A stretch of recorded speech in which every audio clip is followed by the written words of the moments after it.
শেখ হাসিনা তার পালানোর বিষয়টি আগে বলেননি সেনাপ্রধান ওয়াকারুজ্জামানকে। ছাত্র আন্দোলন দমনে কাদেরের কূটকৌশল ফাঁস করলেন ইনু। আজীবন ক্ষমতার লোভ হাসিনাকে পেয়ে বসেছিল বললেন রাশেদ খান মেনন। আসসালামু আলাইকুম দর্শক, আমাদের হাতে থাকা সর্বশেষ সংবাদে আপনাদের স্বাগত। এতক্ষণ শুনছিলেন সংবাদ শিরোনাম, এবারে থাকছে বিস্তারিত। আজীবন ক্ষমতার লোভ হাসিনাকে পেয়ে বসেছিল বললেন রাশেদ খান মেনন। ঢাকা মহানগর গোয়েন্দা পুলিশ ডিবি হেফাজতের রিমান্ডে থাকা আওয়ামী লীগ ও 14 দলের নেতারা বলছেন, ছাত্র জনতার আন্দোলন কেন্দ্র করে আওয়ামী লীগ সরকার পতনের আগে তৎকালীন প্রধানমন্ত্রী শেখ হাসিনাকে আমরা অনেক পরামর্শ দিয়েছি। তারা বলেন, শেখ হাসিনা আমাদের কোনো কথাই শোনেননি। অর্থনৈতিক দুরবস্থার কথা তাকে বারবার মনে করিয়ে দিয়েছি। ছাত্র জনতার দাবি মেনে নিতে বলেছি। শেখ হাসিনা আমাদের কোনো কথায় কর্ণপাত করেননি। আওয়ামী লীগ ও 14 দলের নেতারা বলছেন, তিনি পুলিশ, আনসার, বিজিবি ও সেনাবাহিনীর উপর নির্ভর করে ক্ষমতায় থাকতে চেয়েছিলেন। শেখ হাসিনা সরকারের পতনের কারণ জানতে চাইলে তারা ডিবি কর্মকর্তাদের বলেন, জয়কালে ক্ষয় নাই, মরণকালে ওষুধ নাই। এই প্রবাদটি শেখ হাসিনার জন্য সত্য প্রমাণিত হয়েছে, কারণ গত 15 বছরে শেখ হাসিনা যতগুলো সিদ্ধান্ত নিয়েছিলেন সবই তার পক্ষে গিয়েছে, আর এবার ছাত্র আন্দোলনকে ঘিরে তিনি যত সিদ্ধান্ত নিয়েছেন সবই তার বিপক্ষে গিয়েছে। সংশ্লিষ্ট একাধিক সূত্রে এসব তথ্য জানা গেছে। 14 দলের শরিক ওয়ার্কার্স পার্টির সভাপতি ও সাবেক মন্ত্রী রাশেদ খান মেনন ডিবিকে বলেছেন, 1975 সালে জাতির পিতা শেখ মুজিবুর রহমানকে সপরিবারে হত্যার কারণে এদেশের মানুষের প্রতি চরম ক্ষোভ ছিল শেখ হাসিনার। তাই তার আচার আচরণ এমন ছিল যে দেশের মানুষ মরুক বা বাঁচুক এ নিয়ে কোনো মাথা ব্যথা নেই। উনি চেয়েছিলেন শুধু ক্ষমতা। আজীবন ক্ষমতায় থাকার লোভ তাকে পেয়ে বসেছিল। এই মানসিকতাই তার জন্য কাল হয়েছে। ছাত্র আন্দোলন দমনে কাদেরের কূটকৌশল ফাঁস করলেন ইনু। আওয়ামী লীগ সরকারের পতনের আগে সাবেক প্রধানমন্ত্রী শেখ হাসিনাকে আমরা অনেক পরামর্শ দিয়েছিলাম, তিনি কোনো কথাই শোনেননি। অর্থনৈতিক দুরবস্থার কথা তাকে বারবার মনে করিয়ে দিয়েছি। ছাত্র জনতার দাবি মেনে নিতে বলেছি। উনি আমাদের কোনো কথায় কর্ণপাত করেননি। তিনি পুলিশ, আনসার, বিজিবি এবং সেনাবাহিনীর উপর নির্ভর করে ক্ষমতায় থাকতে চেয়েছিলেন। ঢাকা মহানগর গোয়েন্দা পুলিশ ডিবি হেফাজতে রিমান্ডে থাকা আওয়ামী লীগ ও 14 দলের নেতারা এসব কথা বলেছেন। ডিবি পুলিশের জিজ্ঞাসাবাদে 14 দলের অন্যতম শরিক জাতীয় সমাজতান্ত্রিক দলের জাসদ সভাপতি সাবেক মন্ত্রী হাসানুল হক ইনু বলেন, শেখ হাসিনা সরকারের প্রথম 5 বছর আমি মন্ত্রী ছিলাম, পরে 10 থেকে 11 বছরে আমরা সরকারে ছিলাম না, তবে 14 দলে জোটের শরিক ছিলাম। জোটের শরিক হিসেবে আমরা শেখ হাসিনাকে অনেক পরামর্শ দিয়েছি। ছাত্রদের দাবি মেনে নিতে বলেছি। যেসব পুলিশ সদস্য ছাত্রদের উপর গুলি চালিয়েছে তাদের বিরুদ্ধে ব্যবস্থা নিতে বলেছি।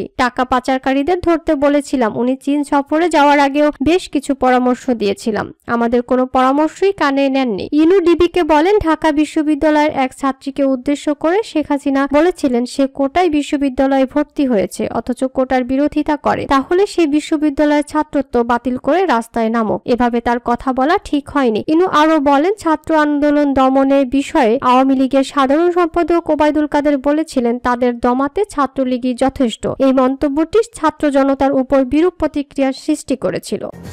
প্রথম কথা হচ্ছে যে আমি তো পলিটিক্যাল পার্টিগুলোর সাথে ডিসকাশন করছিলাম, তখন আমাকে somebody said যে উনি তো চলে যাচ্ছে, উনি is on the runway, he has taken off।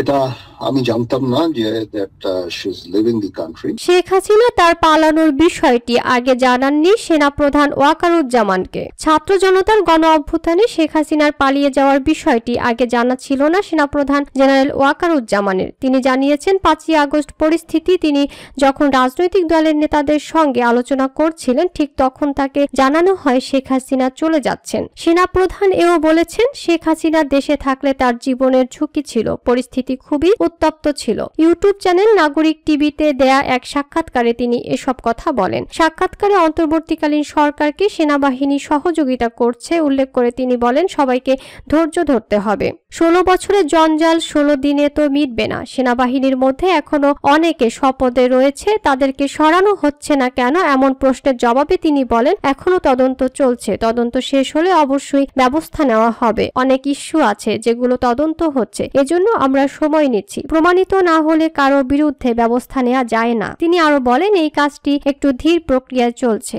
এখন দেখা যাক, বেশ কিছু জিনিস আছে যেটা আমাদের করতে হবে। সেনাবাহিনী এখনো কেন ব্যারাকে ফিরে যাচ্ছে না, তাদের এখন মাঠে থাকা উচিত কিনা, এই প্রশ্নের জবাবে জেনারেল ওয়াকার বলেন, আমরা তো যেতে চাই, যত তাড়াতাড়ি সম্ভব যেতে চাই, তবে সম্ভবত আমাদের আরো কিছু কাল থাকতে হবে, কারণ পুলিশ এখনো তাদের দায়িত্ব নেওয়ার মতো অবস্থায় নাই। পুলিশ প্রায় অকার্যকর হয়ে গিয়েছিল, এখনো দায়িত্ব নেওয়ার মতো হয়নি। তারা দায়িত্ব নেওয়ার মতো হলে অবশ্যই আমরা ফেরত চলে যাব, আমরা তো বেশিক্ষণ থাকতে চাই না। আনসার বাহিনীর মতো নানা দাবিতে যারা অস্থিতিশীল পরিস্থিতি সৃষ্টি করার চেষ্টা করছে, এটাকে সেনাবাহিনী কিভাবে দেখে, এমন প্রশ্নে সেনাপ্রধান বলেন, এটাকে আমরা অবশ্যই কাউন্টার কোর্ট করছি। যেমন RAB-তে এমন একটি সমস্যার সৃষ্টি হয়েছিল, আমরা তাদেরকে শান্ত করার চেষ্টা করেছি। অনেকে এখন নানা ধরনের কষ্টের মধ্যেই আছে, তারপরও আমাদের ধৈর্য ধরে আস্তে আস্তে এগুলো সমাধান করতে হবে।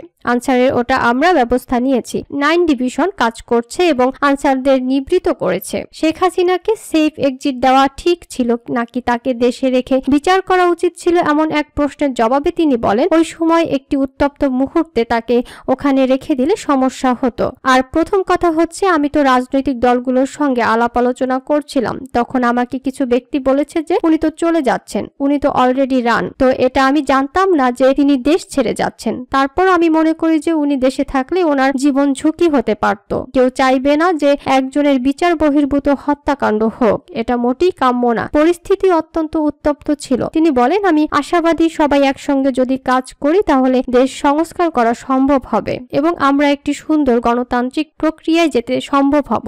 আমরা একসঙ্গে কাজ করে আমিও তাদের সাথে আছি, কাজ করছি, এই সরকারকে সাহায্য করছি, আমরা সেই লক্ষ্যে যাব, যেতে হবে। তিনি আরো বলেন, কারণ এখান থেকে ফেরত যাওয়ার কোনো অবকাশ নেই, জনগণকে ধৈর্য ধরতে হবে। প্রথম কথা হচ্ছে, অনেক ভুল তথ্যের ছড়াছড়ি চলছে, যত সংবাদ তারা পায় আমার দেখা মতে তা 95% মিথ্যা। সত্যের সঙ্গে মিথ্যাকে মিশ্রিত করে এই সমস্ত সংবাদ পরিবেশন করা হয়, এটা মানুষকে একটি ভুল ধারণা দেয়। আমি বলবো, মানুষকে ধৈর্য ধরতে হবে এবং প্রকৃত ঘটনা জানতে হবে। গণমাধ্যম ঠিক মতো কাজ করছে কিনা এই প্রশ্নে তিনি বলেন, অনেকেই করছে, অনেকে দায়িত্বশীল ভূমিকা পালন করছে, তারা এ ধরনের সত্যের সঙ্গে মিথ্যাকে মিশ্রিত করে সংবাদ প্রচার করছে না। তারপরেও তাদেরকে আরো কাজ করতে হবে, আমি নিশ্চিত যে তারা আরো কাজ করবে।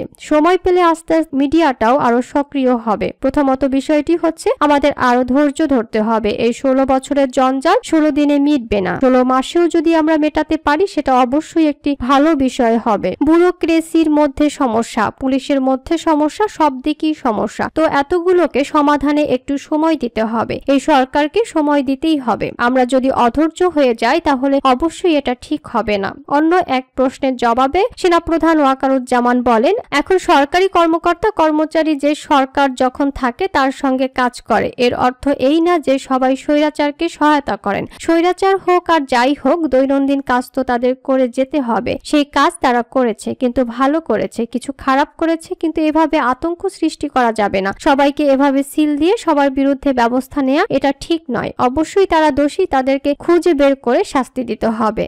আতঙ্ক সৃষ্টি করলে এই প্রশাসনও কাজ করবে না, কেউ কাজ করবে না, সবাই ভীত থাকবে। যেমন পুলিশের মধ্যে এমন একটি সমস্যা হচ্ছে, তাদের মধ্যে একটি বিশাল ট্রমা কাজ করছে, কাজে এই ট্রমা যদি বিরাজ করে তাহলে হবে না, তাদের এই ট্রমা থেকে বের করে আনতে হবে। এজন্য সবাইকে একটু ধৈর্য ধরতে হবে। ইনশাআল্লাহ এই সরকার আস্তে আস্তে সবকিছু সামাল দিয়ে উঠবে।